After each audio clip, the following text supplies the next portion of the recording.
একটা অদ্ভুত জিনিস আপনাদের সাথে শেয়ার করি।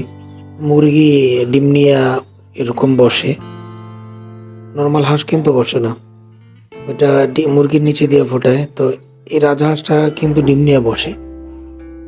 এক তো মুরগি নর্মালি উমের মধ্যে বসলে মাঝে মাঝে ওইটা খাবার খায়, পানি টানি খায়, যায় আবার বসে। ও নর্মাল মুরগির মতো আর কি বেরও হয় না যে শরীর টরীর একটু জারা দিব বা খাবার টাবার খাইতে উঠবো, এরকম এটা করে না। এটা এই 1 মাস যে বসছে এইভাবেই।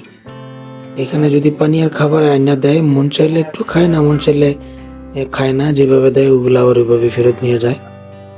এইটা একবারে মানে ডিম না নেওয়া পর্যন্ত, ডিম না ফোটা পর্যন্ত বাচ্চা নিয়ে আর একবারে বের হইব আর কি। তো ওটা হলো আল্লাহ প্রদত্ত নেচার, মার নেচার, যে